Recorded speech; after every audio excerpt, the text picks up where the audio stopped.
Chers amis, investisseurs débutants et chevronnés, accrochez-vous bien. Aujourd'hui, je vais vous donner 5 bonnes raisons d'investir ou de vous bouger si vous n'avez pas encore commencé. Mon but n'est pas de vous dire ce que vous devez faire, mais pourquoi vous devez le faire. Si ça vous intéresse, restez bien jusqu'à la fin de la vidéo, générique. En fait, cette vidéo fait suite à une discussion que j'ai eue avec mon père il y a quelques jours. Mon père, ce boomer qui sait tout, il a la chance de profiter d'une retraite confortable luxembourgeoise, un montant à 6 chiffres passés pour donner un ordre d'idée. Il se trouve, et je le savais déjà, que mon père n'a jamais placé son argent de toute sa vie. Pourquoi s'embêter à placer quand on gagne autant, me direz-vous? Et c'est un raisonnement qui se tient. Pour peu que le robinet puisse couler pendant le temps imparti. C'est ce qui s'est passé pour mon père et toute sa génération. Et c'est d'ailleurs ce qu'il m'a enseigné depuis tout jeune. Avoir un métier qualifié avec un patron et ne pas s'embêter. Vivre tranquillement sur son salaire sans se poser de questions. Ça a marché pour lui, pourquoi ne pas reproduire une méthode qui a fait ses preuves? En fait, tout dépend de ce que l'on appelle marcher. Pour moi, marcher, ce n'est pas dégager assez de cash flow mensuel toute sa vie et vivre dessus en espérant qu'il n'arrive rien et que le robinet puisse continuer de couler. Pour moi, ça marchera quand mes revenus et non mon temps passé au travail me dégageront assez de cash flow mensuel pour ne plus jamais avoir peur que le robinet s'éteigne.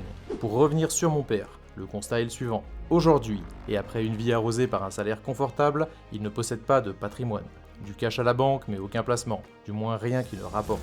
Que des choses qui coûtent. Une maison presque payée avec toutes les charges qui vont avec, une belle Audi et son lot de frais, des belles vacances et des délires de retraité. Son seul cash flow mensuel, 60 ans passés, c'est sa retraite luxembourgeoise qu'il place soigneusement sur son compte épargne depuis plusieurs années. Savez-vous ce qu'il arrive à un gros montant de cash qui dort à la banque pendant plusieurs années? Eh bien, sa valeur réelle ne fait que diminuer dans le temps. Mais comment est-ce possible? Eh bien, c'est simplement l'effet de l'inflation. Par inflation, comprenez hausse des prix d'environ 6% actuellement. En fait, votre pognon perd littéralement 3 à 6% de sa valeur chaque année. Alors imaginez-vous après plusieurs années, 6% sur 6% sur 6%. C'est comme les intérêts composés, mais dans l'autre sens. Mon père est bien conscient de ça, il n'est pas stupide, mais il n'a rien fait jusqu'ici. De là, s'en est suivi une longue discussion, et c'est l'objet de la vidéo d'aujourd'hui. Si cette introduction a retenu votre attention, mettez un petit like comme d'habitude, c'est parti!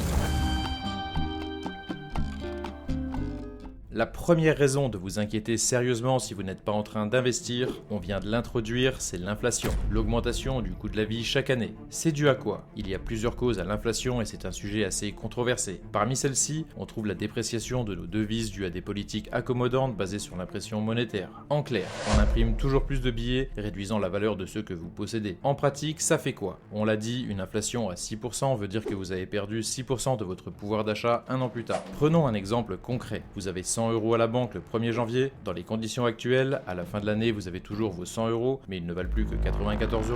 Vous devez comprendre la chose suivante. Il y a deux types d'actifs, ceux qui rapportent et ceux qui ne rapportent pas. Par rapporter, comprenez tout ce qui annule ou fait du bénéfice même dans un contexte d'inflation. Sans détour, on veut faire mieux que 6% annuel pour espérer ne pas perdre d'argent. Dans les actifs qui rapportent, on trouve les ETF, actions, crypto et autres placements. Et dans les pires actifs, on trouve le cash, la monnaie fiduciaire que vous gagnez chaque mois et qui perd un pourcentage certain de sa valeur. Le concept est simple si vous êtes d'accord jusqu'ici. Pour perdurer financièrement en ce monde, il va s'agir de convertir vos euros qui se déprécient en actifs qui s'apprécient. Vous avez le choix selon vos affinités et recherches. Actions, ETF, obligations, crypto, LEP en France, immobilier ou alors métaux précieux. Pour revenir sur la discussion avec mon père.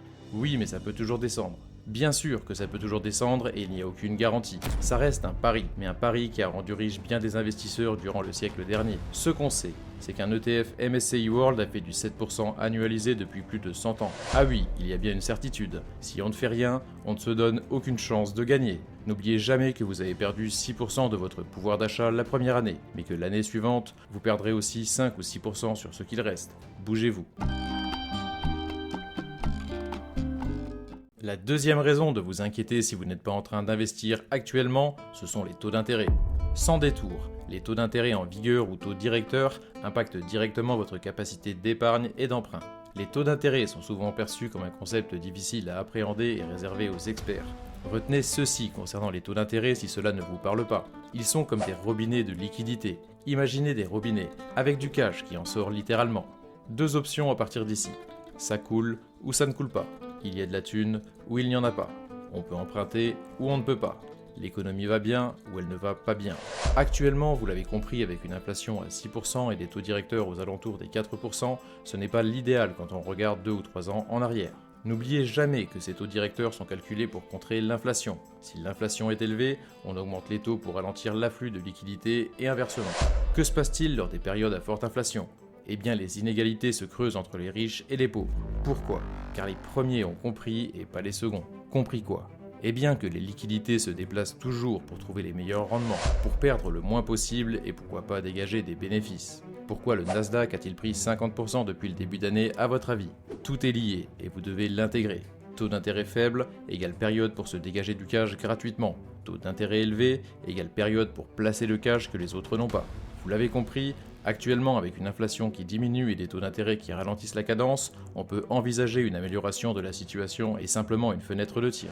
Avec un peu de cash, on peut facilement profiter de ces situations quand le reste de la population est encore asphyxiée. Apprenez à profiter des situations plutôt que de les subir. On arrive sur la troisième raison, et pas des moindres, les retraites. Mon père m'a enseigné quelque chose de vrai pour son époque, mais pas nécessairement vrai pour la nôtre. Il me reste un petit peu plus de 25 ans à bosser dans le système actuel. Bosser contre la promesse de quelques années de retraite heureuse financée par les jeunes travailleurs. Si on est respecté de ce côté de la frontière, ça ne change rien au fait que c'est trop loin et trop incertain. Ça reste l'Europe après tout. Pourquoi incertain ? Eh bien, comme vous le savez, la population est vieillissante. Le nombre de travailleurs actifs pour un retraité chute drastiquement chaque décennie. Qu'est-ce que ça veut dire ? Eh bien qu'avant, une retraite était financée et divisée entre 7 à 10 personnes, ce qui rendait le coût acceptable et normal pour tout le monde. Après tout, c'est nos parents et grands-parents. Maintenant, on est autour des 3 travailleurs pour financer un retraité et ce chiffre tend à s'aggraver. Le problème, en divisant ce nombre par 2, c'est qu'on multiplie par 2 le coût par personne pour financer une seule retraite. Et ça ne va pas aller en s'améliorant, vous l'avez bien compris. Alors on taxe les travailleurs, on diminue les retraites et on tranche dans le vif. Mais combien de temps est-ce que cela va encore pouvoir durer ? Qui finance ? Les États bien sûr. Et les États ne font pas défaut, c'est bien connu. Cependant, les chiffres font froid dans le dos. 2000 milliards de dettes juste pour la France en 2019, 3000 milliards en 2023. La Grèce en 2011, c'était 200 modestes milliards pour donner un ordre d'idée. Et on se rappelle tous du massacre que c'était à l'époque. Les gens qui affluent aux distributeurs et les comptes en banque des particuliers taxés. Je ne suis pas alarmiste. Je mets juste des faits en relation et je me fie à des choses qui sont déjà arrivées. Bien ou mal, là n'est pas la question. Ce qui nous intéresse, c'est comment se protéger d'un possible défaut de paiement sur les retraites. Eh bien, si l'État ne peut la garantir, pourquoi ne pas le faire par vous-même ? Oui, mais comment ? Eh bien, en investissant non pas sur votre retraite par répartition, mais sur votre propre retraite par capitalisation. À l'américaine. Capitaliser, c'est poser des billets sur des entreprises, parier sur la croissance de secteurs plus que d'autres. Qu'est-ce que ça veut dire en langage commun ? Eh bien, ouvrir un compte titre sur un broker et acheter vos premiers ETF World par exemple. On a fait une vidéo spécifique que je vous remets ici en haut à droite et que je vous remettrai aussi à la fin de la vidéo. S'il vous reste comme moi plus de 20 ans à bosser, vous devez d'envisager ce scénario extrême. Mais bonne nouvelle, rien ne se perd, rien ne se crée, tout se transforme, ou plutôt se déplace. Comprenez que la thune bouge de place en place, et il va s'agir d'essayer de la suivre. Prenez-vous en main les amis. Quatrième raison d'investir, et on arrive plus dans le thème de cette chaîne, atteindre un jour la liberté financière. Par liberté financière, entendez vivre de vos revenus passifs procurés par vos divers placements. Que vous ayez assez de cash tous les mois pour payer vos charges sans perdre votre investissement. Notez bien ces derniers mots, sans perdre votre investissement. Comprenez que si vous retirez 1000 € par mois sur un placement qui réinvestissait des dividendes jusque-là, vous perdrez probablement votre garantie sur la suite, ou du moins vous mettrez un terme à la croissance continue de votre patrimoine. Par exemple, Warren Buffett, qui est peut-être l'investisseur le plus célèbre au monde, a fait définitivement fortune après plus de 30 ans d'investissement. Son approche value, ses convictions et son savoir-faire l'ont conduit à une fortune de plus de 100 milliards de dollars. Bien évidemment, on n'arrivera jamais au niveau de Warren Buffett, mais chacun à son échelle, en plaçant le plus tôt et le plus intelligemment possible, se donne la chance d'atteindre cette fameuse liberté financière. Ce qui est sûr, c'est qu'en n'essayant rien, on est condamné à la rat race et à la promesse d'une retraite paisible 40 ans après. Est-ce vraiment cela que vous espérez ? Arriver jusqu'à la retraite et vivre de faibles rentes que le gouvernement vous donnera ? Ou est-ce que vous préférez vous prendre en main aujourd'hui et assurer vos vieux jours ? On l'a montré dans une vidéo spécifique que je vous remets aussi à la fin.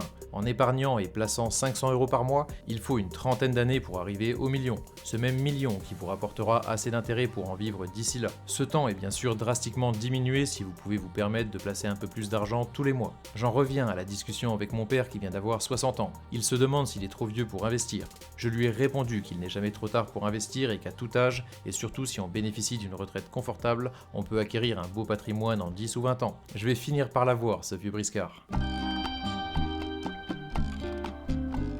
Le but dans la vie, c'est de ne rien faire. Je m'explique.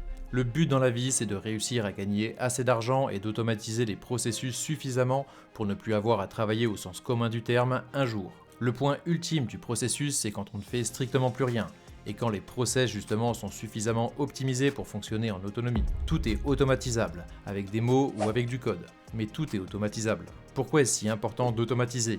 Eh bien parce que votre temps est précieux et vous ne pouvez vous permettre de le monnayer pendant 40 ans contre de l'argent. L'argent est là, partout autour de nous. Beaucoup d'argent, mais la plupart des gens ne le voient pas et savent encore moins comment le cueillir. S'il existe de nombreuses manières d'en avoir, il en existe peu qui vous permettent d'en avoir de manière certaine et régulière. Vous l'avez compris, parmi ces méthodes, il y en a une qui se distingue et qui a fait ses preuves, c'est l'investissement. En investissant sur des actifs qui vous parlent et que vous comprenez, vous aurez les avantages de la retraite par répartition actuelle si ça tient jusque-là, mais surtout les avantages d'une retraite par capitalisation à l'américaine pour compléter l'incertitude de la première partie. Mon boomer de père est un ancien ingénieur en informatique pour une grosse boîte US. Il adore la technologie et les ordis, normal.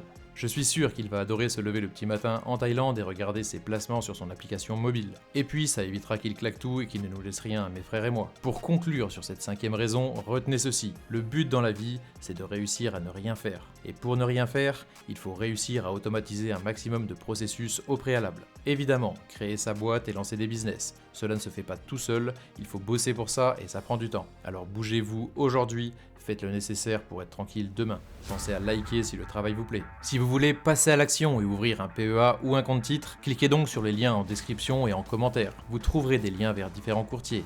Faites bien sûr vos recherches et choisissez celui qui vous correspond le plus. Pour les investissements long terme, pensez à vérifier les frais de gestion. De mon côté, j'utilise Bourse Direct pour le PEA et DeGiro pour le compte titre. Je suis très satisfait dans les deux cas, mais d'autres brokers sont aussi recommandés. Idem, si vous voulez acheter un petit peu de crypto, je vous mets quelques brokers. Attention à bien faire vos recherches et n'investissez pas sur n'importe quoi. Du Bitcoin en socle de tout investissement crypto n'est rarement une mauvaise idée. Je vous remets comme convenu une vidéo sur un top 5 ETF éligible au PEA. On ajoutera un comparatif pour chaque indice. Si les ETF ne vous parlent pas, regardez cette vidéo. Je vous remets la seconde vidéo mentionnée aujourd'hui qui pose la question à savoir: est-il possible de devenir millionnaire en épargnant 500 € par mois? Clairement une vidéo à voir si ce n'est pas déjà fait. Pensez à liker, à la prochaine les amis.